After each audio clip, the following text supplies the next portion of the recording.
speaking of people who are running for president, or in this case, seem to be running for president, Tim Scott has announced his exploratory committee for a presidential campaign, which technically means you're just, it's in the word, exploring the prospect of running for president, but is almost always just a sign that you're getting ready to actually formally announce. So this is Republican Senator Tim Scott.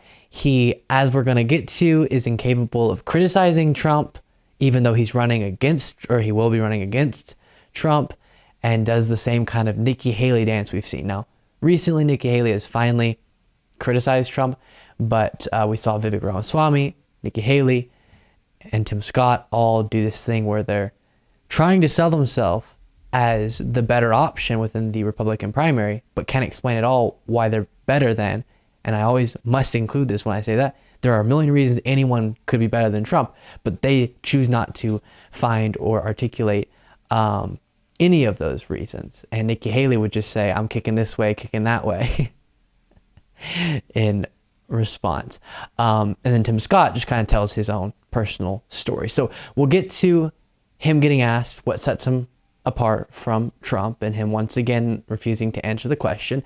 But before we do that, here was a little part of his announcement video that he's created an exploratory committee to run for president. If the radical left gets their way, millions more families will be trapped in failing schools, crime-ridden neighborhoods, and crushing inflation. Not on my watch. This is personal to me. I will never back down in defense of the conservative values that make America exceptional. And that's why I'm announcing my exploratory committee for President of the United States. I will defend the Judeo-Christian foundation our nation is built on and protect our religious liberty. I will stand up to communist China and restore opportunities for hard-working Americans to thrive and prosper. I will fight to give every...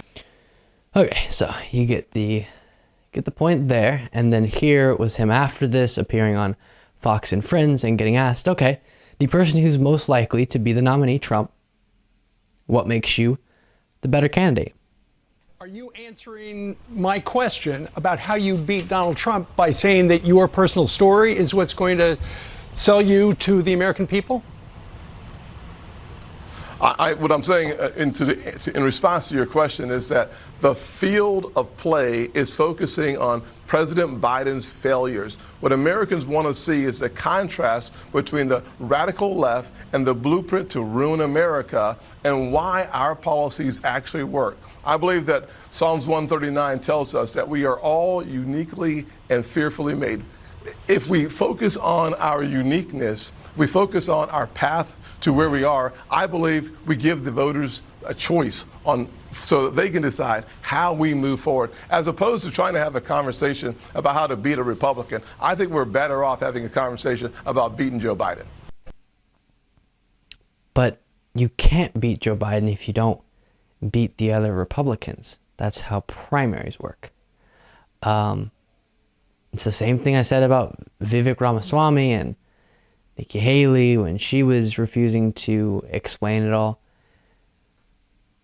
Why do you think voters would pick you if you're just saying, hey, I'm like him, he's the best, but like I'm also a person and I have a story, and that should mean something. Your stories, I've said before, I think people's stories are beautiful. I do think they play into the type of politician that they are. But you're not going to get voted for just because of that. You also have to have unique positions that people think will be beneficial in the lives of Americans and for the reality of the country. And yours have to be better than, in the eyes of the voters, the alternative. And if people are already behind Trump, what makes you think that you not being different from him, but just slightly different personality, would make them jump to you? And that's where people speculate maybe this is just a publicity thing for Nikki Haley, Vivek Ramaswamy, Tim Scott, and it could be an opportunity to maybe be a vice presidential running mate with Trump, and that's what they're looking for. But it definitely doesn't make sense strategically if you're actually trying to win and actually trying to become the president.